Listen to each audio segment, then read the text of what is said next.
Jadi saya cukup kaget kenapa papa itu kok masuk Islam. Padahal dulu papa yang ngajarin saya untuk menjadi Kristen yang baik dan Kristen yang taat. Sekarang kenapa papa mengingkari keselamatan dan lari kepada Islam? Kurang apa Kristen itu? Nah, setelah banyak bertanya, kemudian beliau menjelaskan, ini banyak sekali pelanggaran-pelanggaran yang dilakukan oleh orang-orang Kristen, kamu ini Yon, terhadap Alkitab kamu atau kitab suci kamu. Contohnya apa? Marah saya dulu, karena saya juga pengikut Kristus yang sangat setia dulunya. Biar gini-gini juga calon pendeta gitu ya. Nanti kalau udah besar, maksudnya itu, alhamdulillah sekarang nggak jadi pendeta gitu ya. Nah, yang pertama tadi, salah satu contoh adalah sebetulnya di dalam Injil, di dalam Bible, di dalam Alkitab itu dilarang makan babi. Kenapa kamu makan babi? Lihat kitab Ulangan pasal 14 pasal 14 ayat ke-8. Yang ironis lagi, Alkitab tahun 62 itu tidak ada kata-kata hutan. Yang ada begini juga, babi karena memang berkuku belah tetapi tidak memamah biak, haram itu bagi kamu. Alkitab yang sekarang itu ada tambahannya, ditambahin juga babi hutan.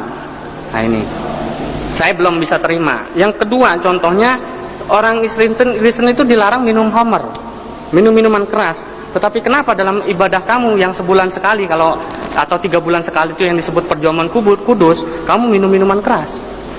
Kemudian orang Kristen harusnya disunat tadi seperti bagaimana yang dikatakan oleh Ustadz Moko Ginta. Dalam kitab Kejadian pasal 17 ayat 10 ada perjanjian antara Allah itu dengan Abraham.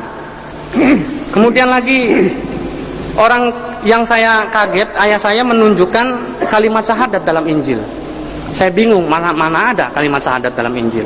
Kalau kamu nggak percaya, silakan buka kitab Yohanes pasal 17 ayat yang ketiga. Tadi udah disebutkan. Inilah hidup yang kekal itu, yaitu mereka mengenal Engkau satu-satunya Allah yang benar dan mengenal Yesus Kristus yang telah Engkau utus. Ini belum begitu heboh. Saya pikir ini masih biasa-biasa saja.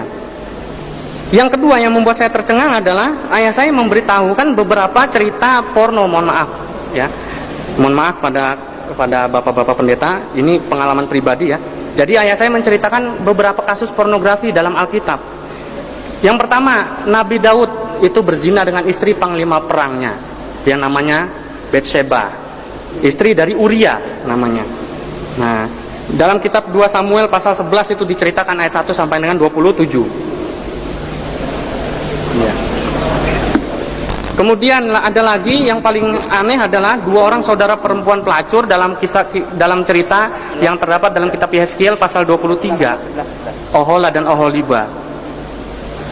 Dikasih tahu lagi sama ayah saya bahwa beberapa ayat yang mustahil atau tidak masuk akal, yaitu ada cerita Musa memarahi Tuhan dan Tuhannya menyesal. Itu dalam kitab Keluaran pasal 32 ayat 7 sampai dengan 14. Kemudian manusia menang berkelahi melawan Tuhan. Ceritanya Nabi Yakub dalam Kejadian 32 pasal 22, Kejadian pasal 32 ayat 22 sama dengan 32. Yang terakhir ini saya ditunjukkan satu ayat yang akhirnya membuat saya kalah ceritanya dan akhirnya ikut papa saya masuk Islam dalam kitab Matius pasal 7 ayat yang ke-21. Dikasih tahu begini, saya bacain ini.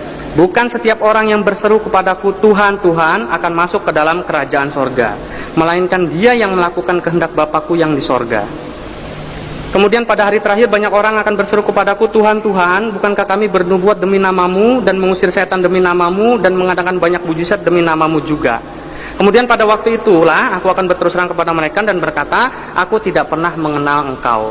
Ya, diusir, nyahlah daripadaku kamu sekalian pembuat kejahatan. Di situ saya berpikir, yang menyebut satu-satunya umat di dunia ini yang menyebut Yesus Tuhan itu kan cuma saya dulu. Maka akhirnya kalau nanti dikatakan di sini di hari akhir atau hari kiamat nanti saya diusir sama Tuhan saya, padahal saya sudah banyak waktu itu ikut kegiatan penginjilan yang dilakukan oleh pendeta-pendeta senior saya, berarti sama saja pahala saya sia-sia gitu.